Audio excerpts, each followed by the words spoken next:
Oi, olá, olá, tudo jóia? Aqui quem fala é a Lara Roveri, editora-chefe da Invoga Brasil, dando as caras aqui mais uma vez para participar de uma live super bacana que vai rolar daqui a pouco com Michel Alcoforado, que é uma figura interessantíssima, que me foi virtualmente apresentada pela Larissa, né? Que é minha companheira aqui nessa empreitada de trazer conteúdo e inspiração para vocês. O Michel, vou começar apresentando aqui o Michel, vocês falem se o áudio tá bom, se a imagem tá boa, aproveitem para ir dando esses feedbacks aqui para mim, por favor. Mas o Michel, ele é antropólogo, ele é pesquisador e ele é sócio fundador do grupo Consumoteca. Ele é colunista da UOL, da CBN, ele é podcaster. Enfim, ele é alguém que se propõe a pensar, a repensar, a comunicar e a amplificar uma série de questões inerentes à contemporaneidade. Vi que o Michel já me mandou um oi. Michel, já me faz aqui uma solicitação. Já chamei aqui o Michel. Ih, Olá, cheguei. pontualíssimo, tudo bom? Tudo, e com você? Tudo ótimo, tô aqui nesse horáriozinho aqui, ó, com café, Putz, eu também, eu também. uma aguinha aqui do lado. E um prazer imenso te conhecer, assim, mesmo que através da tela, né? Esse é um novo jeito de se conhecer. Parece que vai demorar pra gente começar a conhecer de outro jeito. É verdade. E eu tava contando aqui que quem me apresentou a você, assim, pelo Instagram, né, obviamente, por enquanto, foi a Larissa, que é a jornalista que faz parte aqui do nosso time. Larissa é fã, já te acompanha há um tempão. Ah, que E aí ela legal. que mexeu os pauzinhos para providenciar esse momento. Então agradeço a Larissa, porque eu já dei, óbvio, uma boa stalkeada, né? Aham. Passei a te conhecer ali pelo Instagram, conhecer um pouquinho dos assuntos que você propõe pra gente. Putz, que legal, fico E muito feliz. muito obrigada mesmo. Eu gosto sempre de começar também agradecendo pelo tempo, né? Que o tempo acho que foi, a gente vai provavelmente parar nesse assunto tempo, mas foi algo que a gente pôde ressignificar um pouquinho aí durante a quarentena, né? Durante esse período. Então, sempre que a gente tem um convidado, eu gosto muito de enfatizar e de agradecer mesmo, assim, porque o tempo é realmente muito precioso. Então, as pessoas, você que tá aqui, que topou estar aqui com a gente no meio da tarde, as pessoas que entrarem no horário super difícil e tudo, fica aqui já meu agradecimento de antemão. Eu também só tenho a agradecer pelo cuidado de vocês com me convidarem para esse negócio aqui. Muito obrigado mesmo, de verdade. Eu brinco que tempo ele importa a beça, mas a troca do conhecimento tem que superar qualquer coisa. Porque no mundo com problemas tão grandes, ou a gente troca ou a gente não vai resolver nada. Com certeza, Michel. E assim, eu falei um pouquinho de ti, mas de uma maneira mais geral. E uma coisa que eu costumo e gosto de fazer durante as lives é de pedir que o próprio convidado ele se apresente. Eu costumo fazer isso porque eu acredito que, embora seja um exercício por vezes complexo, e que nem todas as pessoas estão dispostas a fazer, né? Eu acho que falar de si exige um autoconhecimento absurdo, né? E quando a gente se conhece, a gente consegue fazer isso com muito mais propriedade, com mais intimidade. E aí eu queria te pedir que se apresentasse aqui um pouquinho pra gente. Eu sou Michel Alcoforado, tenho um defeito seríssimo que brinco sempre que sou antropólogo. Ninguém sabe bem o que esse negócio serve, nem para que faz, nem de onde saímos. Mas eu brinco que dei sorte na minha carreira, porque minha avó uma vez me disse que antropólogos serviam para explicar coisas que ninguém estava entendendo. E o mundo foi ficando tão complicado, que os antropólogos foram ganhando uma dimensão que eu não imaginava quando eu entrei na universidade. Então, desde 2010, né, eu fui seguindo uma carreira paralela entre a academia, fiz mestrado, doutorado, aquelas coisas todas, mas também fui tentando dar conta de entender coisas que estavam mais perto da gente, como a relação entre consumidores e marcas, ou mesmo grandes mudanças de comportamento. Então, é mais ou menos isso que eu sou. Eu brinco que, mesmo quando tive outras profissões, morei fora, lavava a louça, dei aula de inglês, não sei o quê, eu escrevia na hora que eu ia para o hotel que eu era antropólogo. E reza a lenda aí que a gente vai mudar várias vezes de profissão ainda ao longo dessa vida, mas eu vou continuar escrevendo lá que eu sou antropólogo, porque o que a antropologia me deu foi uma outra forma de pensar o mundo. E é isso que eu estou preocupado aqui pra caramba, e é isso que eu estou sempre interessado em ver. Legal. Tu entrou um pouquinho, mas eu vou te pedir para entrar um pouco mais na minha segunda pergunta. Eu tive a oportunidade, né, eu estudei design de moda, e aí no design de moda a gente tinha a disciplina de antropologia, depois no jornalismo também, né? Depois eu fui para o jornalismo. E assim, embora eu tenha ali passando, né, na faculdade a disciplina e tudo, tenha conhecido um pouquinho, eu acho que essa ainda é uma ciência ainda pouco conhecida, como você falou, para muita gente, né? Então, eu queria que você explicasse na prática como é mesmo a antropologia, além dessa palavra bonita, além de repensar muitas coisas, como é a antropologia na prática, né? Trabalhar como antropólogo. E, na sua opinião, quais são as razões desses conhecimentos eles se fazerem tão necessários nos dias de hoje? A antropologia é uma ciência que nasce preocupada com o outro. Lá no século XIX, quando ela foi inventada, se consolidou enquanto uma ciência, ela foi muito a barco, né, muito na caminhada, junto com os impérios colonialistas que começaram a descobrir e a entrar em contato com um tipo de gente que os europeus não estavam muito acostumados. Então, começou quando a França, a Inglaterra vão para a Ásia, ou mesmo vão para a África para construir seus impérios, os ingleses e os franceses ficaram com uma questão fundamental, que era esse tipo de gente aqui, que parece até com a gente, é gente. Que faz o fulano de tal achar que, por exemplo, o gado ou a vaca é um ser supremo, enquanto eu estou apegado às imagens dentro das minhas igrejas góticas, né? E aí os antropólogos sempre ficaram preocupados em entender como eles eram capazes de explicar por que as pessoas se comportam como elas se comportam. Mas mais do que isso, qual sentido as pessoas dão para as suas ações, na medida que elas estão ali no dia a dia. E é isso que eu faço. De maneira geral, hoje a gente tem antropólogos ainda que estudam populações tribais, mas eu tenho me preocupado em entender o que faz você, que é tão parecido com o teu vizinho, em determinados momentos ser tão diferentes dele. Ou num país como o Brasil, todas as vezes que eu fui para o norte, para o Acre, eu chegava lá, ou mesmo a Belém, e eu sentava numa praça, eu olhava para aquelas pessoas e pensava, caramba, como é que essas pessoas se acham brasileiras como eu, apesar da gente ser tão diferente? E é justamente esse tipo de pergunta que interessa o antropólogo, que é por que a gente, apesar de ser tão diferente, ainda é igual? E no que a gente é igual e no que a gente é diferente? Tá, e assim, como antropólogo, tu tem encontrado mais respostas ou descoberto mais perguntas com esse processo? A gente, eu brinco que a antropologia só começa quando você tem uma pergunta. E é igual análise, né? Não adianta você ir para a psicanálise sem uma pergunta clara. Porque se você chegar na psicanálise e não tiver um problema, você começa a arrumar um problema lá. A mesma coisa na antropologia. Ou a gente tem um problema claro, que é um problema tipo, não estou entendendo o que essa pessoa está fazendo. E por que ela está fazendo o que está fazendo? Ou você não tem antropologia. Então, nosso ponto fundamental aqui é sempre tentar olhar o outro com uma interrogação. E tentar transformar aquela interrogação de um ponto de exclamação, às vezes, para um ponto final. Porque quando eu transformo o comportamento do outro num ponto final, eu consigo ter uma relação com ele do mesmo jeito que eu tenho comigo mesmo. Que todos nós, quando chegamos muito perto um dos outros, descobrimos que somos muito diferentes e que ninguém é normal. Então, que outras normalidades são essas é o ponto fundamental aqui da gente. Com certeza, você falou isso, e aí eu lembrei, tem até uma amiga minha que está aqui, que acabou de falar que estudou antropologia no direito, a Roberta, que está assistindo a gente. A gente tem um grupo, um dia aí no chá de baby dela, que foi à distância, né, no Zoom. A gente começou a conversar sobre vários assuntos, e decidiu que ia fazer uns encontros virtuais para discutir esses assuntos, né?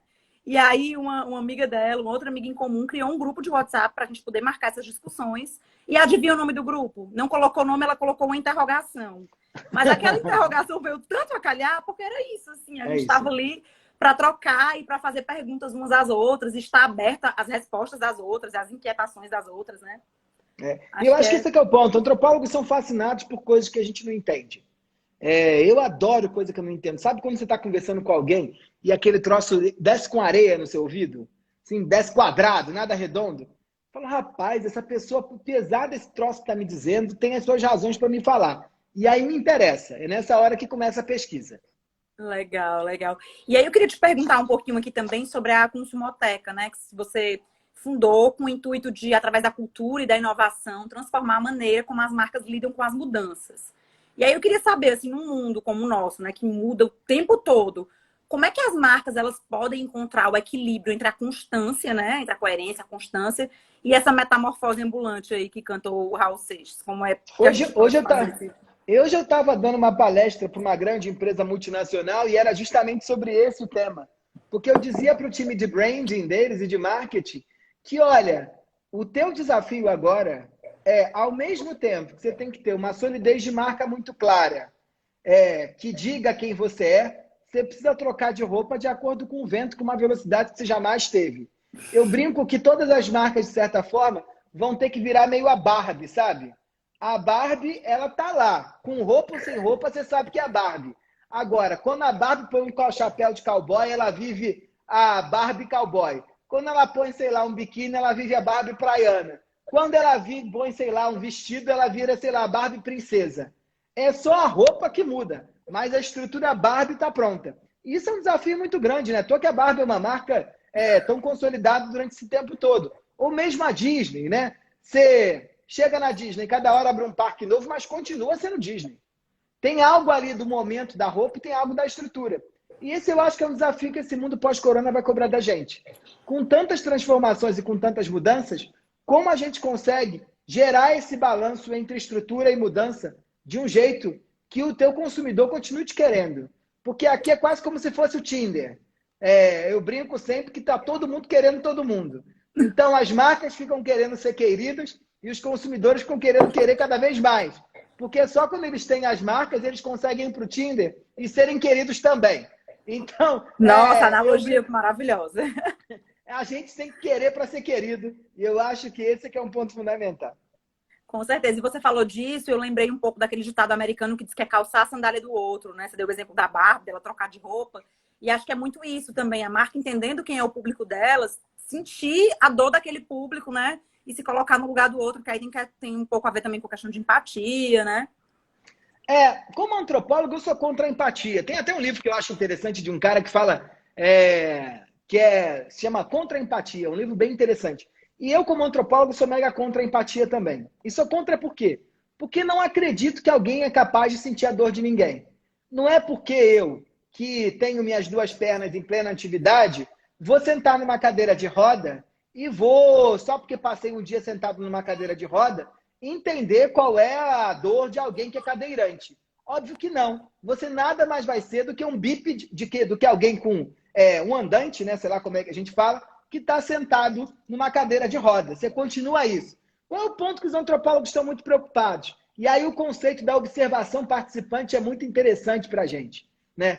Por quê? Eu estando junto de alguém que é cadeirante e vivendo com essa pessoa que é cadeirante, eu consigo me dar conta que essa pessoa vive dilemas culturais e dilemas no dia a dia que eu não vivo, mas eu de pé.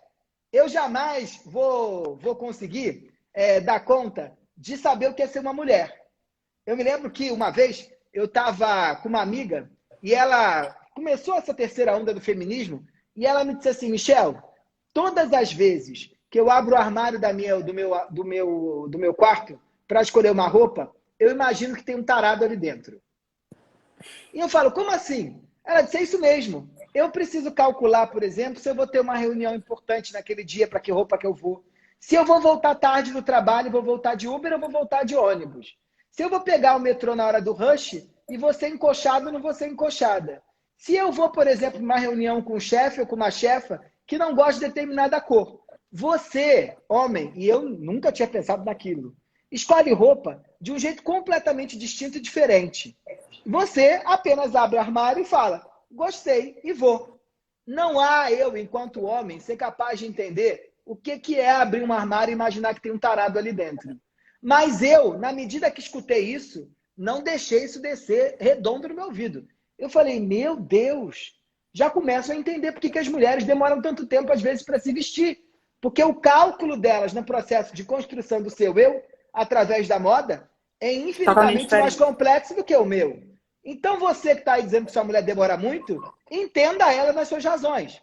Ou, por outro lado, também, você jamais vai entender o que é ser um homem negro, de classe média alta. Jamais. Você pode fazer blackface, você pode ostentar cartões de crédito de cores multivariadas, você jamais vai entender. Mas, certamente, se você passar comigo mais de uma semana, você vai identificar o que é o racismo nos lugares por onde eu frequento. As perguntas que me fazem, que jamais te fizeram.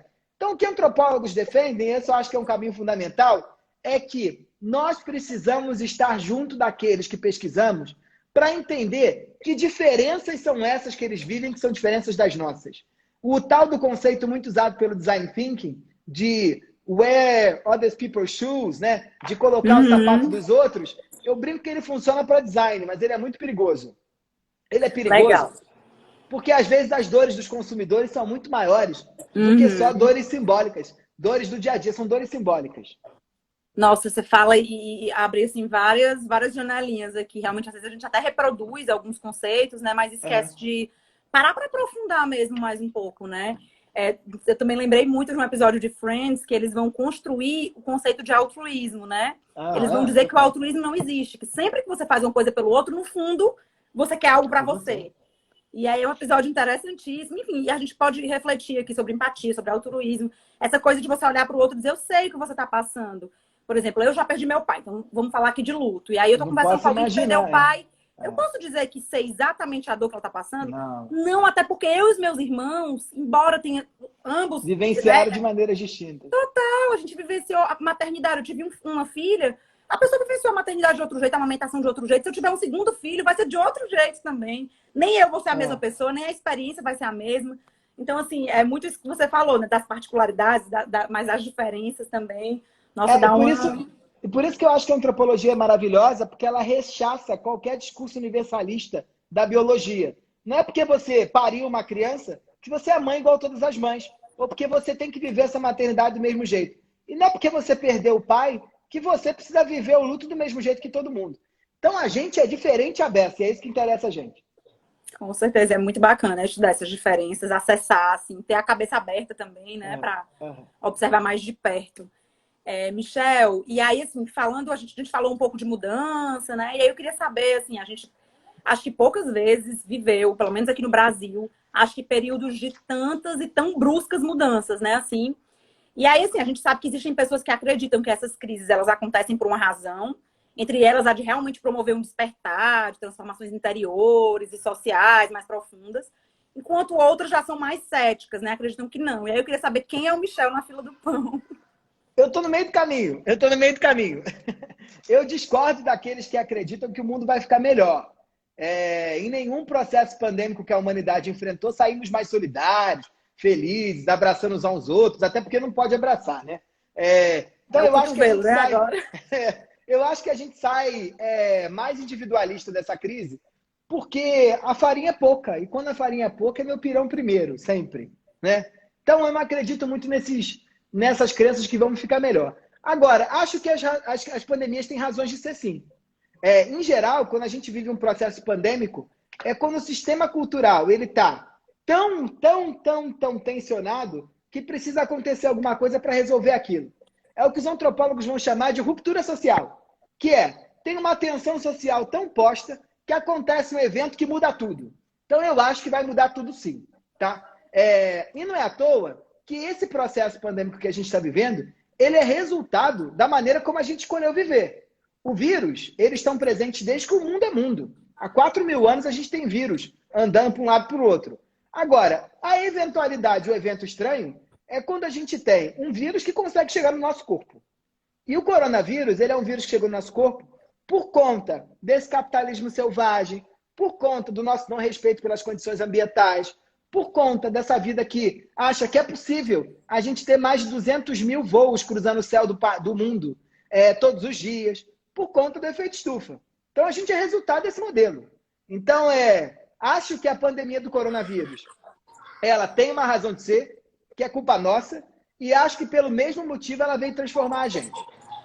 E a gente vai mudar, tenho certeza. Não sei se para melhor ou para pior, mas apenas diferente, como diria MC Pois Marcinho. a minha dúvida também é se as empresas aéreas e várias outras não vão querer correr atrás do prejuízo e vai voltar a ser o que era muito rapidamente, né? Eles podem querer, mas o corona não dá chance da gente querer, não. O corona tem um negócio que é um vírus. Ou você se adapta a ele ou você morre. Eu odeio máscara. Tô aqui com a minha máscara, acho terrível esse negócio de máscara. Ando com ela pela rua, gosto. Não gosto. Tenho escolha? Não tenho escolha. Nem se você é desembargador mais, você pode ter escolha. Eu já ia dizer, você falou aí do desembargador, eu ia falar, sou formado em engenharia civil. Mesmo que você não seja cidadão, nem que você não seja cidadão, você não tem escolha. É verdade. E aí eu queria saber, assim, para ti, né, mais pessoalmente falando, quais foram as principais mudanças que você passou E de que forma você tentou converter essas mudanças mais pessoais, mais interiores, mais íntimas, para algo maior, tentar fazer algo maior que pudesse impactar a sua volta? Olha, a minha mudança fundamental é que eu estou escrevendo um livro sobre o corona, né? Estou aqui na guerra desse negócio. E eu estava rodando o mundo na escrita de um outro livro, que era sobre a loucura do tempo. Então, eu já tinha ido para Portugal, para os Estados Unidos, para Israel, para a Coreia do Sul, para um montão de lugar, e estava na Índia, onde eu ia estudar como é que os indianos, uma cultura milenar, lidavam com o tempo. Até que o corona mandou eu voltar para o Brasil e voltei correndo. E meu projeto, minha pesquisa com mais de 200 entrevistas que eu tinha feito para o livro anterior, foi tudo para o armário, está guardado. E eu resolvi mudar esse negócio para o corona. Não há ninguém que entendeu a gravidade dessa doença, que não tenha tido um processo de transformação bastante importante na sua forma de lidar com o mundo. É o que eu tenho chamado da quebra da trinca social. O que é a trinca social? O teu dia a dia, ele nada mais é do que uma correlação entre um dia específico, um comportamento específico, com um local específico. Então, você sabe, por exemplo, que segunda-feira de manhã, quando você chega no trabalho, ou você ia para a redação, você tinha que fazer dieta. Porque era segunda-feira, você estava no trabalho e você não podia jantar na segunda-feira. Você ia para o iogurte desnatado, né? Um iogurtinho desnatado, ou senão você ia para o low carb. Agora, você sabia que sexta-feira, pós-trabalho, 7 da noite, no bar em frente à firma, é um lugar para você jacar e não se preocupar com isso. O que acontece com o corona? O corona chega e muda tudo. Tudo que a gente fazia na segunda deixa de fazer, na terça deixa de fazer, na quarta deixa de fazer, na quinta deixa de fazer. Isso recobra uma refação interna do que a gente é e do que a gente quer. Eu posso citar alguns exemplos. Eu sou uma das pessoas mais urbanas que eu conheço. Se alguém falar para mim assim, Michel, vai para as Maldivas, eu falo, Deus me livre, vou morrer de tédio nas Maldivas. Eu quero Nova York, eu quero Tóquio, eu quero Xangai, eu quero Mumbai. Eu moro em São Paulo e brinco. Eu não moraria em outro lugar no Brasil, porque eu preciso dessa loucura da capital, né? Da cidade grande, que te engole. E eu aí, no meio da pandemia, depois de 3 meses em casa, resolvi alugar uma casa na praia. Rapaz, agora eu fico 5 dias na praia e 2 em São Paulo. Mas você está onde agora? Agora eu estou em São Paulo, porque eu tinha que dar uma entrevista, uma palestra hoje de manhã. Mas tem umas plantinhas aí atrás, trazendo um verde. É porque em São Paulo a gente faz selva urbana. Tem um jardinzinho aqui no escritório. E aí o ponto é isso, né? Eu comecei a achar que eu posso morar na praia agora. Que pode ser bom morar na praia. Pode ser bom mandar o WhatsApp pro pescador e ele me trazer o peixe na mão, assim, sabe? E era algo que eu jamais pensei antes, porque achava que, primeiro, casa de praia era uma besteira, carro era uma besteira. Eu não queria ter uma casa de veraneio, porque eu podia ter todas do universo no Airbnb. E isso vai se esfacelando aí dentro desse movimento, né? São muitas mudanças. Assim, como eu te falei, eu dei uma stalkeada, né? E tudo. E aí você falou recentemente um post sobre a solidão, né? Que é um dos assuntos, não sei se eu chamo de assunto de medo, mas enfim. É algo que ronda a gente há muito tempo, né? Que está na literatura clássica, que ronda a humanidade desde sempre. E aí eu queria que você diferenciasse os conceitos de solidão e solitude e falasse um pouquinho da sua percepção a respeito desse assunto que é tão universal e atemporal também, né? O conceito de solitude, ele está muito baseado num momento onde você está com você mesmo e está curtindo. Só que isso são instantes, né? A gente pode estar com os outros e estar curtindo, não está curtindo, ou estar sozinho, está curtindo, não está curtindo. E o conceito de solidão, eu acredito que ele tem muito a ver com essa não capacidade de você aguentar você mesmo mais, né? E essa dificuldade de você lidar com seus próprios infernos interiores. O ponto fundamental é que eu acho que essa pandemia traz uma nova solidão para a gente. Que solidão é essa? Essa é uma pandemia onde você não está com saudade de gente. Quem disser que está com saudade de gente está mentindo. Você não está com saudade. Você não está com saudade dos amigos do trabalho. Você mora dentro de uma call com todo mundo do trabalho. Você está com saudade do quê? Você está com saudade do contexto. Você está com saudade do trabalho e não dos amigos do trabalho. Você está com saudade do parque e não das pessoas que estão no parque. Você está com saudade do mercado, na vibe do mercado. E não da loucura da fila da caixa do mercado. Você está com saudade da vibe do show e não daquele povo te amontoando, te dando umas cotoveladas, não sei o quê. É isso que a gente está com saudade. E eu brinco que a gente está com saudade de contextos de ação. Porque em contextos diferentes, eu posso entrar em contato com outros Michels. O Michel do trabalho é muito diferente do Michel da vida pessoal. É desse que eu tô com saudade. O Michel do forró, ele é muito diferente do Michel, por exemplo, que vai para a Sala São Paulo ver música clássica. Eu tô com saudade desses dois, porque dentro da minha casa é outra vibe.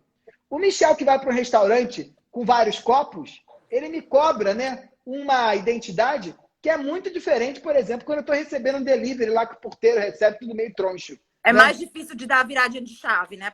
É.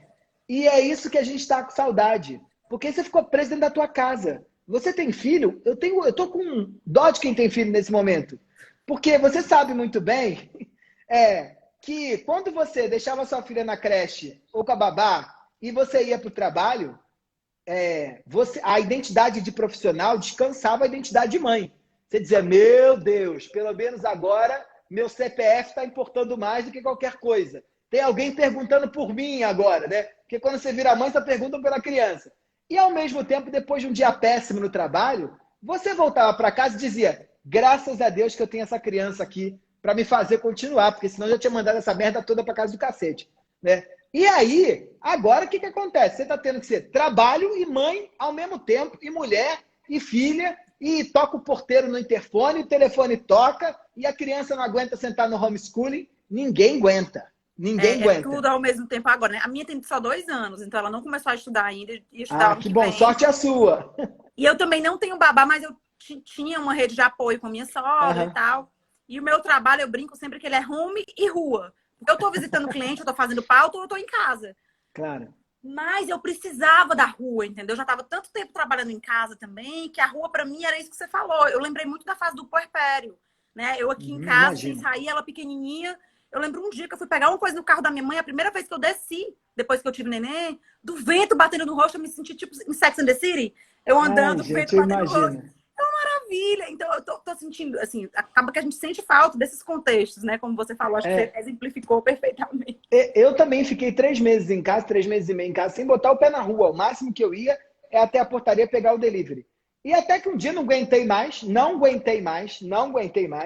e disse para mim mesmo que eu moro a 2 quadras do escritório.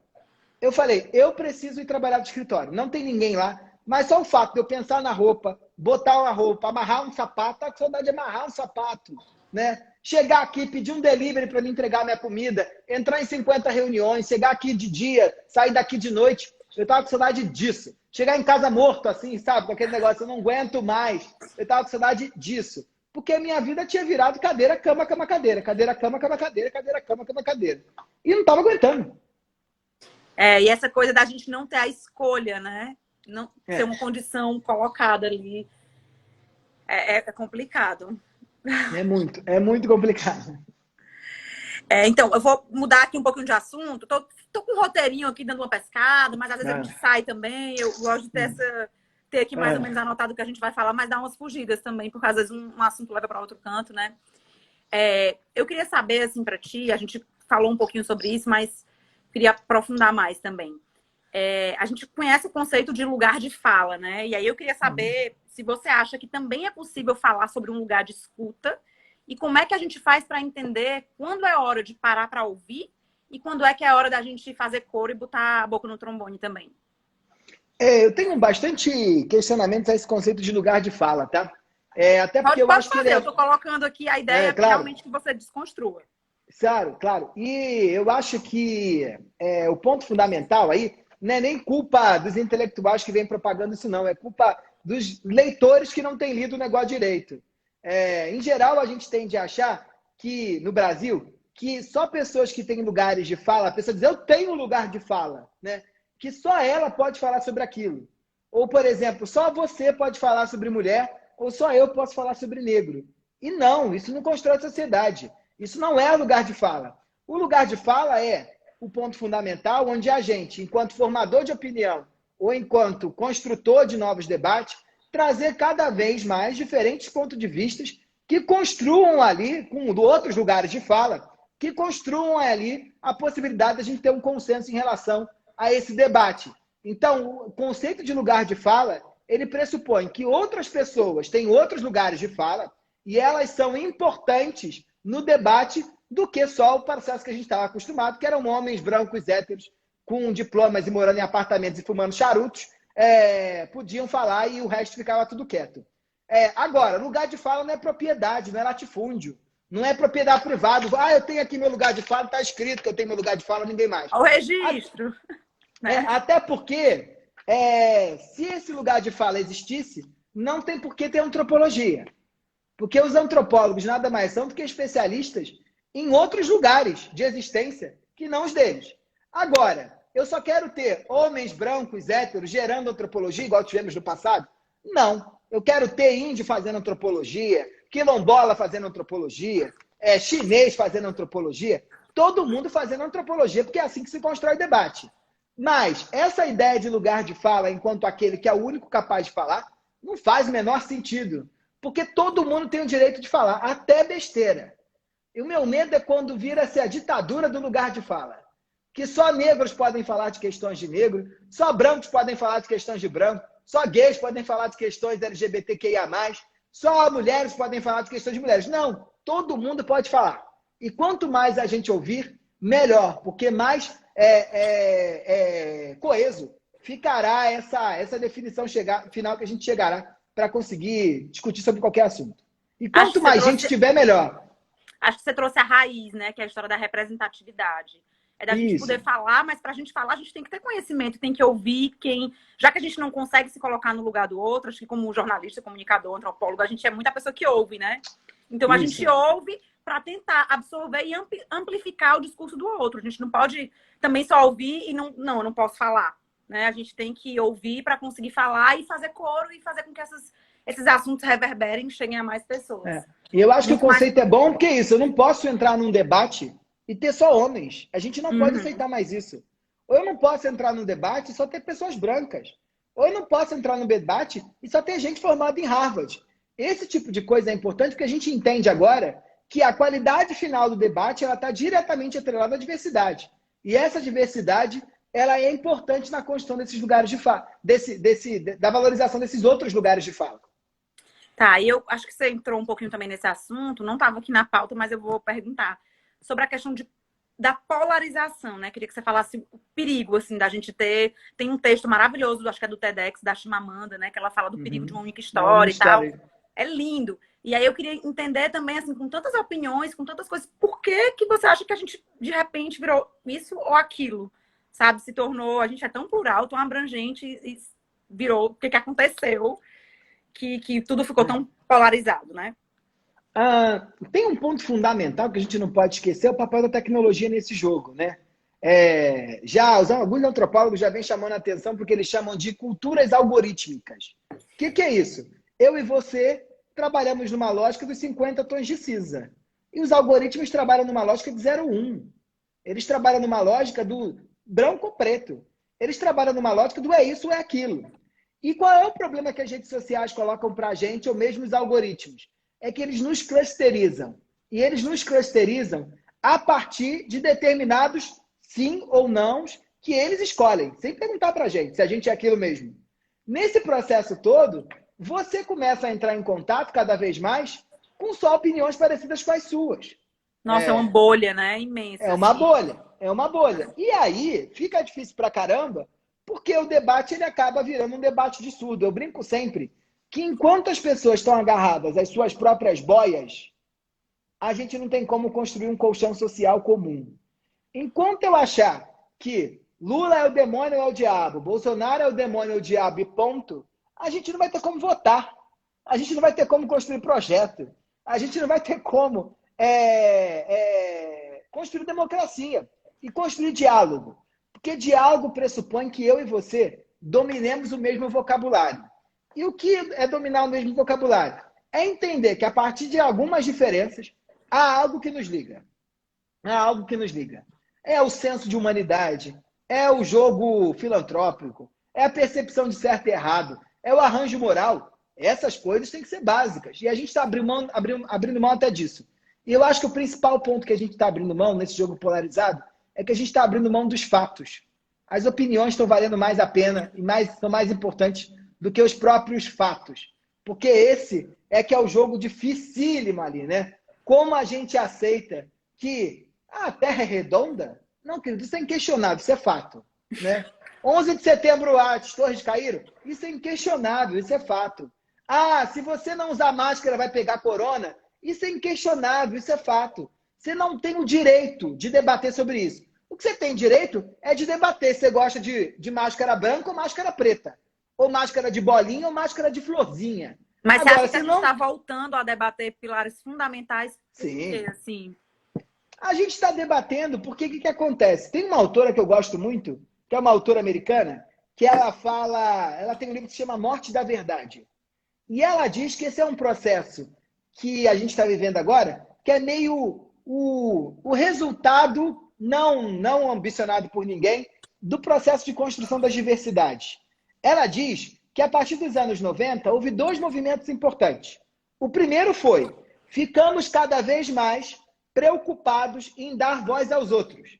Então acaba a história com H e aparece a história das mulheres, a história do homem, a história da vida privada, a história dos negros, a história sei lá do quê. Que foi ótimo, porque a gente rompe com aquela única versão.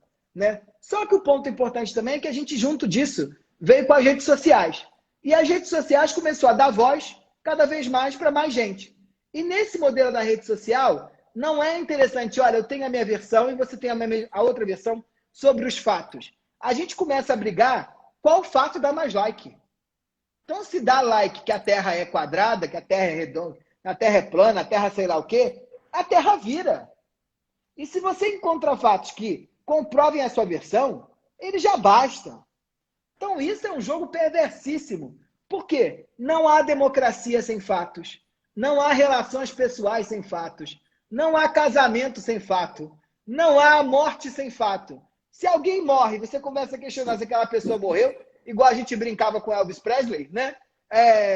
Não tem como brincar, né? Não tem como começar a brincadeira. Se não aceitar que as coisas básicas da vida são fatos, assinou um papel, casou, assinou outro papel, comprou um apartamento, assinaram um papel por você, você morreu, assinaram um papel por você, você nasceu, dia tal é seu aniversário, você tem não sei quantos anos, não está questionando até a idade, não sei se tem nesse caso. Começa a questionar o inquestionável, né? No outro dia na Holanda, um senhor entrou na Suprema Corte holandesa pedindo para rever a certidão de nascimento dele. E ele vinha com um discurso que valia a pena, acho que é um discurso interessante. Ele falou, a ciência disse que eu, apesar dos meus 65 anos, tenho uma máquina biológica de 40. Eu quero que a minha certidão de nascimento vire 40. E aí o Suprema Corte falou, tá maluco, tá maluco. E aí ele disse, por que o pessoal de gênero, com debates transexuais, podem e eu não posso? Eu que estava contra o homem já comecei a achar que ele tinha razão. E aí ele disse, se eu tenho um corpo de 40, por que eu pago plano de saúde de alguém com mais de 65? Nossa. Aí eu falei, o homem tem razão também. Então esse jogo, né? É um jogo onde todo mundo tá certo, tá todo mundo errado. Eu tô me sentindo em Dark agora, eu tô me sentindo em Dark, eu tô com nó. Exatamente.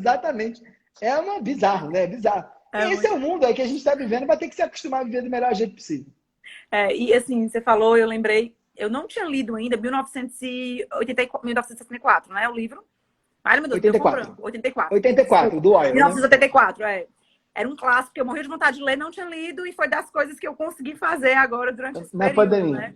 Nossa, é assustador, assim. Essa coisa do fato, né? Porque eles querem desconstruir os fatos, mudar a história, e fazem isso a todo momento, e até chegar ao ponto da gente realmente não saber, que é o que eu acho que acontece muito com as fake news, né? Tanta coisa é plantada, que chega um momento em que a gente não sabe mais, a nossa noção de verdade já se perde totalmente. Um problema muito sério quando cada um acha que pode ter a sua verdade. A gente pode ter a nossa versão. A gente não pode ter a nossa verdade. Mais uma vez na máscara, assim. Você pode ter a máscara dessas aí que eu tenho agora acompanhado na televisão, cada um tem um modelo mais bonito que o outro, né? O outro usa do neoprene, o outro usa de enfermeira, o outro usa de bolinha. Você viu pode escolher a máscara que você quer. Acho que foi o meme que mandaram, tipo, no mundo. Aí o japonês, o pessoal, tudo com máscara branca normal, assim. Normal não, mas enfim, branca, preta. Aí, tipo, no Brasil, de super-herói. E no outro dia eu vi uma máscara de Nossa Senhora Aparecida. Eu falei, isso não devia poder. Ai, meu Deus. O fulano acha que está mais protegido porque está com uma máscara de Nossa Senhora Aparecida. O Brasil é maravilhoso, né? Eu acho que é assim que é a graça daqui.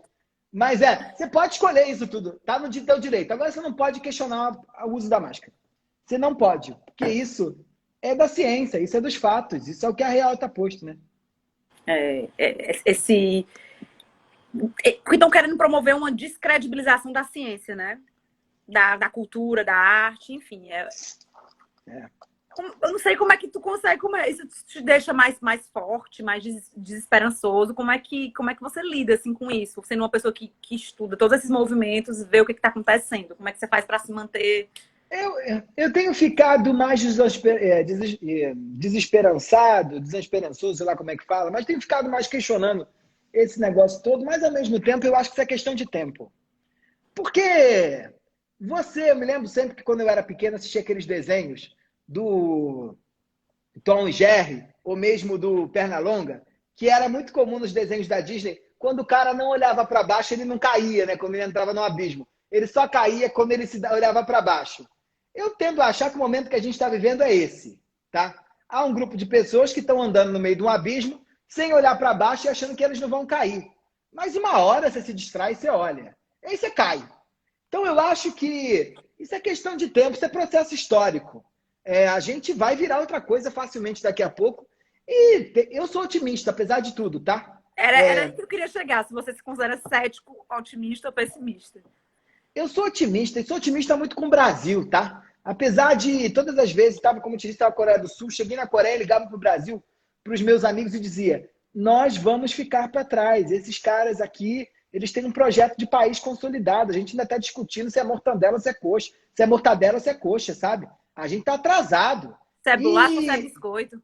Se é bolacha ou se é biscoito. E eu acho que Mas eu sou muito otimista, porque esse país, na década de 80, consolidou a democracia. Eu acho que não tem ninguém aqui que leva alguém que não questiona, que não valoriza a democracia como alguém sério. A década de 90, a gente consolidou um arranjo econômico. Né? Derrubamos presidentes por conta das não cuidados com o arranjo econômico.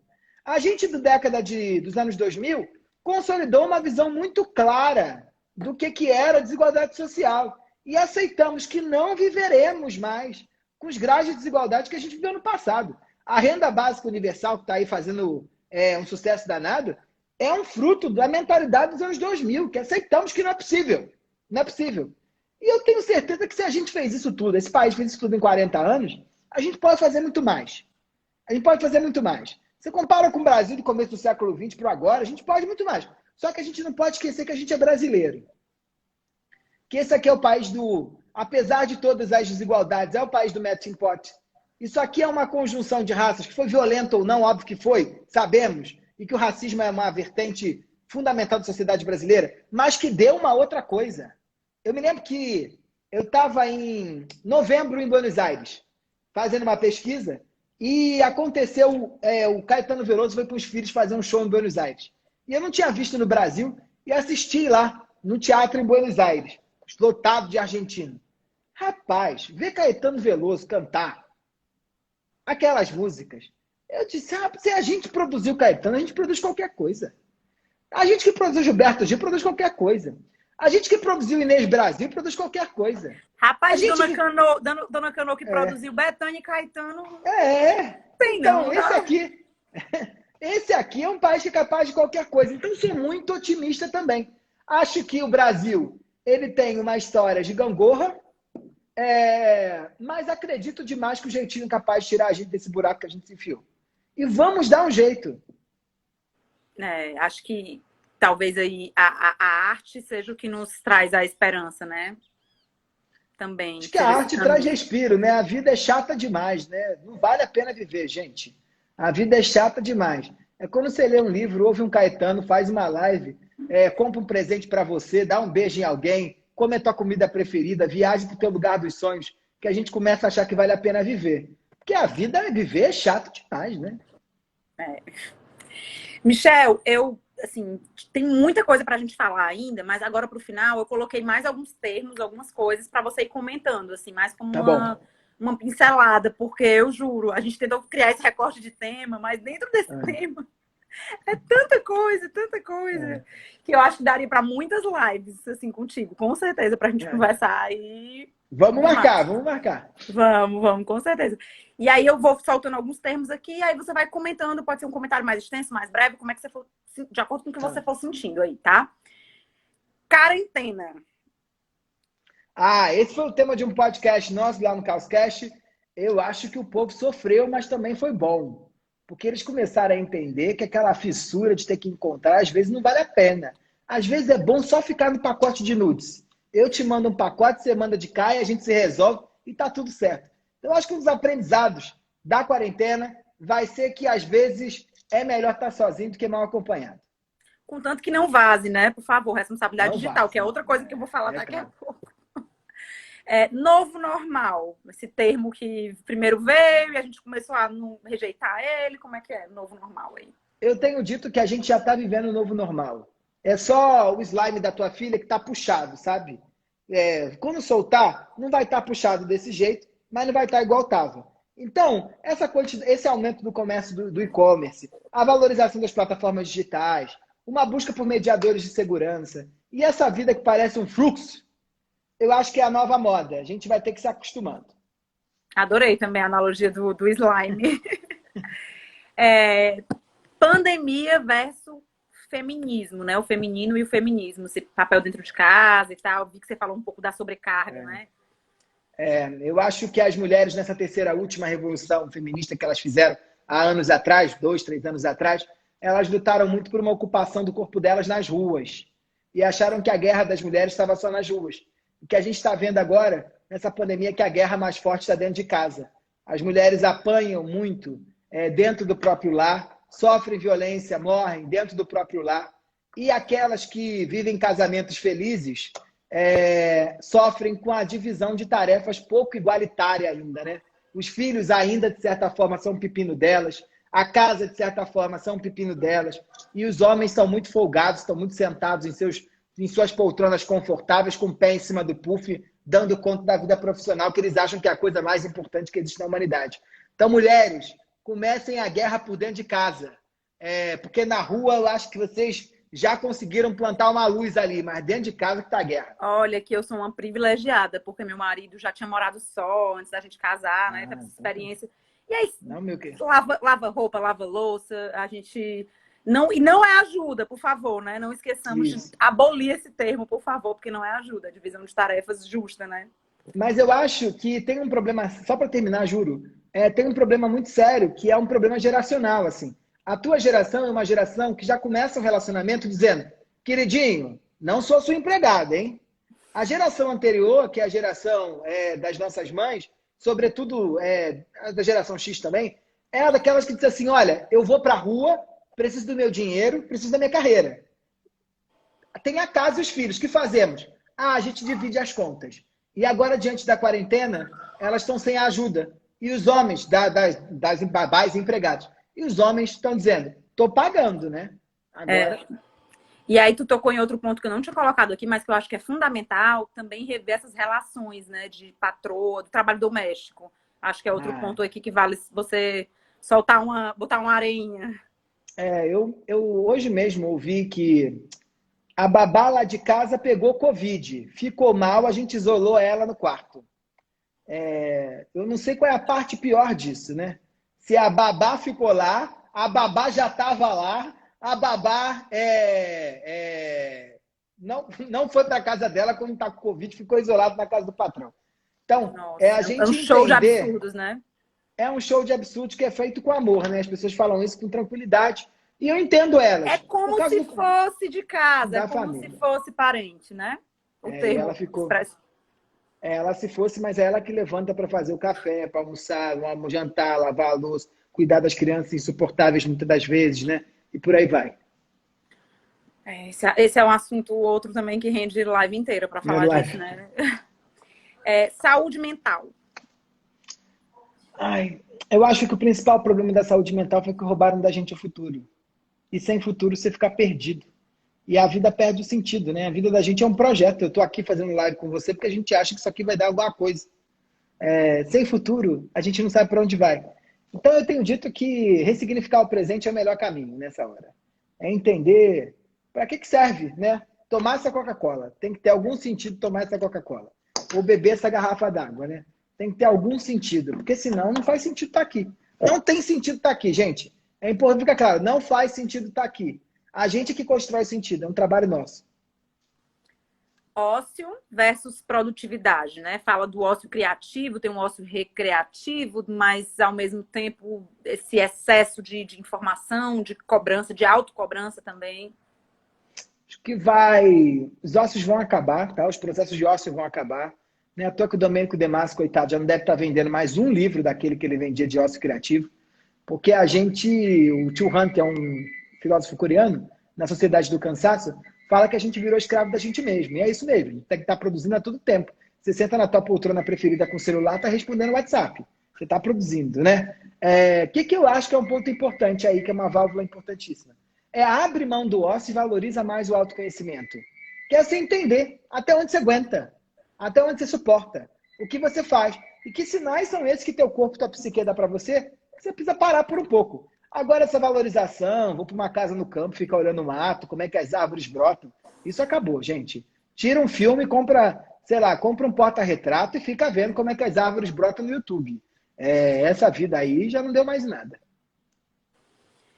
Consumo consciente, agora entra bem na tua preguiça.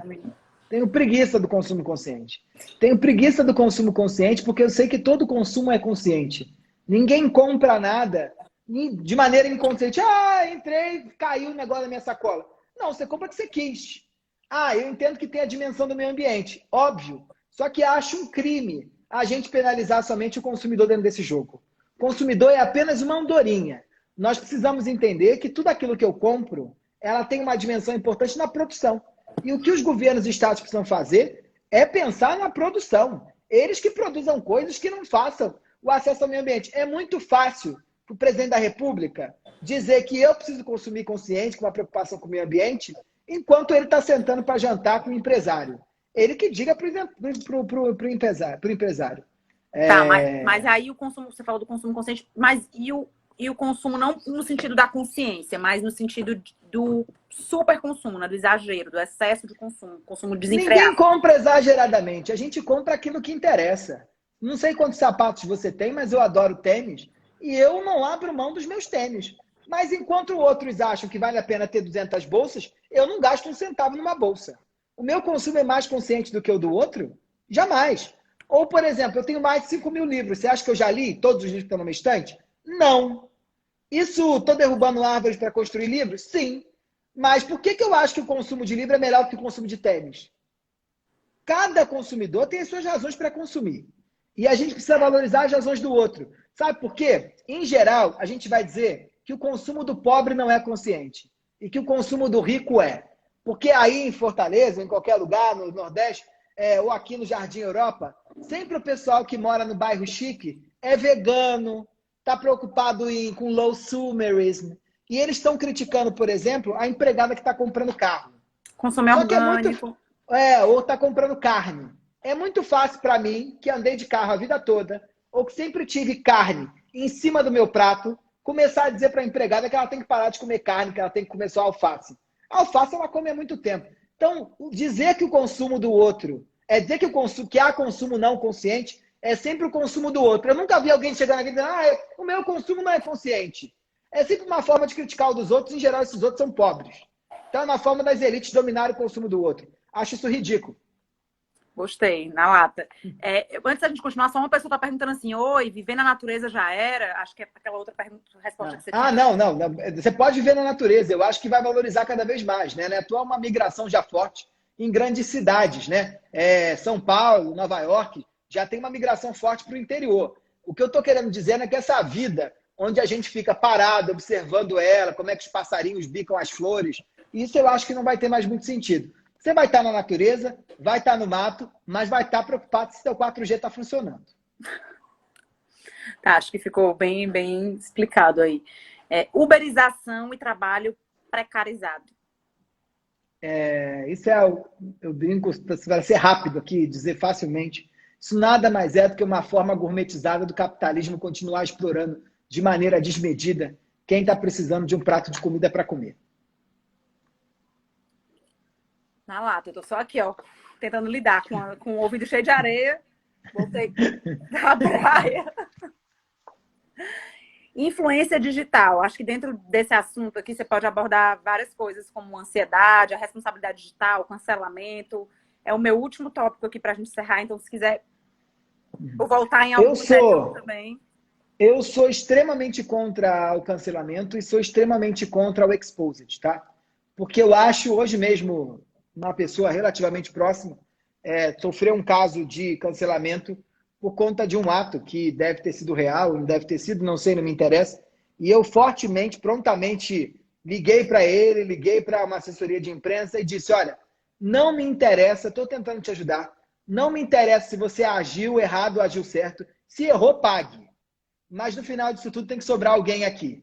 Porque no Brasil, não há pena de morte, não há pena infinita para ninguém. A gente tem um processo para pagar a sua pena. E depois que você paga, teoricamente, você tem o direito de voltar a viver sua vida normal.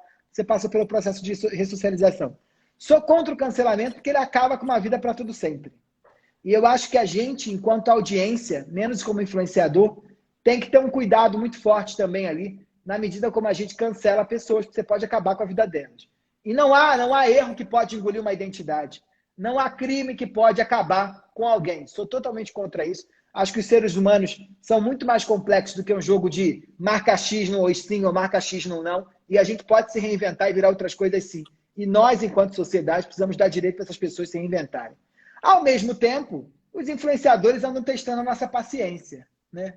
Ontem a moça voltou depois de 3 meses de um post dizendo que Deus tinha mudado a vida dela, que as coisas acontecem com uma razão divina e que o corona tinha sido ótimo porque fez dela uma pessoa melhor. Aí dá bem, tomara que seja verdade. Mas a gente não pode achar que alguém com mais de 10 milhões de seguidores tem o direito de dar uma festa dentro de casa e dizer que a vida que se foda, que você pode fazer o que você quer da sua vida. As pessoas não têm o direito. Eu e você não temos o direito, ainda mais alguém com 15 milhões, num país onde já morreram mais de 80 mil pessoas por conta dessa doença. Então, é num balanço. Eu tenho dito que o diálogo é o ponto fundamental. A gente conversa, ouve, fala e escuta o outro nas suas razões para conseguir entender o que levou aquela senhora a fazer aquele absurdo, outros tantos fazerem seus absurdos. Mas, ao mesmo tempo, a gente ouve, pensa, fala, discute, para mesmo quando você está com vontade de dar um bloco naquele fulano, tá doido para dar um cancelamento dele, tá doido para fazer um retweet, você tem que entender que tem alguém por trás daquilo tudo. Porque amanhã pode ser você. Eu acho que esse é o ponto. Amanhã pode ser a gente. Eu gosto muito de diferenciar também, assim, entender, existe um cancelamento que ele vai mais para a linha do linchamento, que é o que eu condeno totalmente, né? E tem um cancelamento, não sei se é cancelamento a palavra, mas é uma coisa mais branda, que é quando você deixa de seguir, às vezes não necessariamente por um erro, mas de vez em quando você olhar lá quem você segue e ver que algumas pessoas não têm mais um alinhamento com o que você pensa, e aí dá uma limpada ali. Para mim, isso é super válido. Deixar de seguir é a maneira mais civilizada, que eu acho de cancelar alguém. Sem avisar, tô deixando de te seguir, porque aí já claro. É uma carência, assim, enfim. Já vai para outro caminho, né? Essa coisa do avisar ou de ir lá linchar a pessoa e avisar que e entendo que, por exemplo, quando um influenciador como esse age de maneira errada e os seus contratos são cancelados, são interrompidos, é do jogo. É do jogo, ok. O que não pode é a mulher não poder andar na rua, ela ter que apagar a conta dela do Instagram e a gente começar a achar que fulano virou demônio só porque cometeu um erro. Não. Não pode, isso não pode. Massa, Michel. Pois então, para a gente encerrar, eu queria que você deixasse uma palavra de otimismo, ou então mais uma areinha para que a gente possa, no resto da semana, aí, nesse fim de tarde, início de noite, refletir. Que você deixasse aqui para os nossos seguidores. Eu tenho que dizer que estou muito animado, porque eu acho que a gente está vivendo um processo histórico. Vamos passar daqui a 200 anos dizendo que vivemos isso. E eu, como gosto de evento, gosto de balada, gosto de coisa que muda, gosto de ter o desafio de entender o mundo, apesar dessa tristeza gigantesca, que é o número de mortes que já nos acometeu aí no Brasil e no mundo todo, acho que esse não é um momento para ninguém parar, esse é um momento para a gente correr. Crises pedem que a gente continue tentando acertar, porque quem tiver parado vai ser engolido pelo maremoto, vai ser engolido pela onda. Muito obrigada, Michel. Chegou nossa Beijo. hora e eu espero, assim, sinceramente e ansiosamente que a gente tenha outras oportunidades de trocar, porque é sempre muito rico, muito valioso para mim aqui e tenho certeza que para as pessoas que participaram. Viu? Obrigada Muito obrigado. mesmo. Um prazer imenso te conhecer. Vou seguir aqui te acompanhando e Eu que acompanhando as discussões agradeço. que você provoca. Eu fico demais feliz e tenho certeza que vão acontecer outros momentos como esse. Muito obrigado mesmo. Tchau, Obrigada. tchau. Tchau.